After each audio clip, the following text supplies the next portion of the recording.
Welcome to this art lecture, the link between design and storytelling. I'm going to share one of the analyzations of the paintings that I go through in my lecture. But before we start that, something that we want to look for in a painting are four elements. We want to know what the story is, and if we follow the design, it will really give us insight into what the real story of the painting is.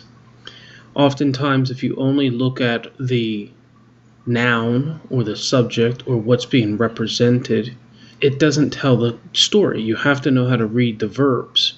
You have to know how to read the animation of a piece, the movement of a piece. And so the way you do that is to read the design. The elements that we're going to look at are line. How is the artist using line? Space. How is the artist using space? And value. How is the artist using value? And how do those elements all support the story? So we're going to look at this painting called All Saints' Day by Émile Frion. This is one of my favorite paintings because of the way it's composed and the story that it tells. So here's this group of people going to church to celebrate a holiday, All Saints' Day. Now what's beautiful is when we get into the design, which is where we always want to start, it really begins to give us insight into what Émile was trying to communicate. So when we look at a painting, we just don't want to look at it as a visual picture. We want to look at it as a visual essay. We want to be able to read it and to understand it. Now if we look at the back of the woman, you can see how that curve arcs over and it comes up. And if you look at the tonal shift between the dark space at the top of the left-hand side of the picture, it is created on a curve. And so your eye travels from their back up through that curve. And if you notice, that curve goes up and over the guy who's sitting there. And so that tells me in this image that he wants our eye to travel up and over and past the beggar. If we look at the bottom of the image on the left-hand side, you can see how he uses that dark value against that lighter value on the wall, how it curves you back in and ultimately comes up and brings you back into the little can that he's holding to receive the money. So I'm going to take away the curves so that you can see it again. Now look at the value shifts in that wall and let your eye travel them, and then they come up and they connect into the back of the ladies. So what he's just illustrated was the feeling of ignoring what's right in front of you. So these ladies are walking to church, they're ignoring the guy who needs their help. Now to contrast that, what Émile does is he uses a very strategic line strategy to direct our attention to the guy. You can see that he has a dominant vertical thrust coming down on the edge of that building, where that open area is, and it's coming towards the beggar. And as your eye travels down, then your eye cuts across towards the left along the edge of the man's arm. When we look at the little girl, you can see that her arm is extended, which gives us a diagonal thrust. You can see the dominant horizontal coming through the bottom of that opening, and the line of the people in the back create a value shift from their dark dresses, their dark outfits against the light ground, which then creates an edge or a line that again directs us back to the man.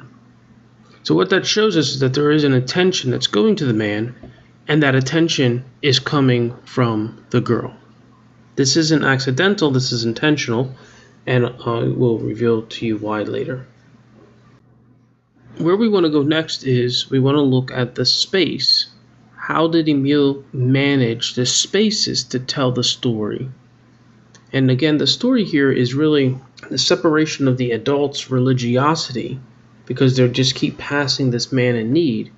But the child is the one who sees the real need and extends love to that man, while everybody else just ignores him. And you can see how long that line is that has already gone past him.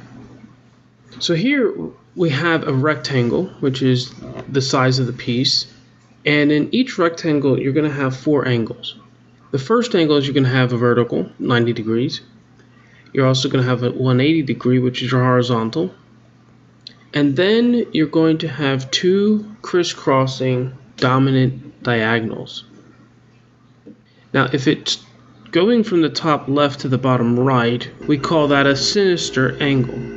If it goes from the bottom left to the top right, then we have what we call a Baroque angle. And every rectangle has both of them. So that's what that X represents. So if we take the mother rectangle and we flip it, we pivot it.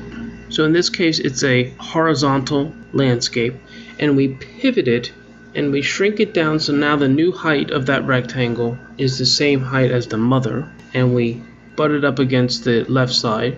This is what we call a left reciprocal, or I call it a daughter rectangle. It also has a Baroque angle and a sinister angle in it. It gives you a horizontal, which is your top and your bottom, and then your verticals, which is your side of the picture, and it gives you a very strategic vertical placement in the image. What we want to do is take another daughter rectangle and we want to create it as a right reciprocal. Boom. Do you see how Emile strategically has now placed the man in one on the left hand side of the picture, the adult on the right hand side of the picture, and the child is in the section in the center that's overlapping. That's the overlapped area of those two reciprocal rectangles. So he strategically has sectioned her off. And you can see how the one line goes straight through her hand, which we'll get into the significance of that here in a minute. So now the next area that we want to look in is the value. And there's three little areas of value that I want to touch on. So the first value is the lightness of the sign that he has. And you can see at the bottom of the sign how that little dark area, which is the little tin can that he's holding. And so this is a really, really high point of contrast because he wants you to see that little can, and so he puts in this board with a light paper on it to give you that contrast. Now, the second area of value contrast, which we talked about earlier, is the line of people in black robes against the light of the ground. And we know that that contrast created an edge that ultimately leads us back to the fella. And then the third area of contrast that I want to share with you is, if you notice in her hand, I'm going to go back to the original painting. If you look at her hand, you can see a little tiny cut, a little value shift in her hand. When I first saw this, I was like, man, what happened? Did he mess up? But after seeing how strategic and how intentional he was with the other elements, I knew it wasn't a mess up. So what I had to do was zoom in, and you can see how there's a little light area in that black glove. But this is the brilliance of this piece. If you look right above her hand, you can begin to see a temperature shift. See, the value of whatever she's holding, which is a flower, against that dark wall is exactly the same value. But the flower is warm and the wall is cool. It's almost impossible to see the flower. And yet, this whole painting really is about that flower. See, now you can see it.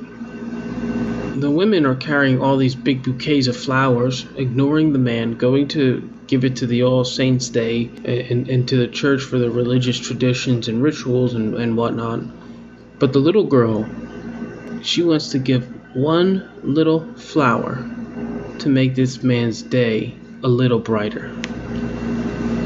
And I love this painting because it really shows not only the hypocrisy of the religious mindset, but from the artist's perspective, that he was sensitive enough to see this, to understand this, and to make an essay, a visual essay on this concept. You may have looked at this painting before and said, oh, it's a bunch of people going to church. That's cool. But when you follow the design, it reveals the story, the mind of the artist, the intention of the artist, and what he was really trying to communicate. And what he was communicating is a very beautiful concept, and he did it in a very beautiful way. So I encourage you to come out to the lecture. We're going to go through 4 other images. I look forward to seeing you. I'm Don Victor. Ciao.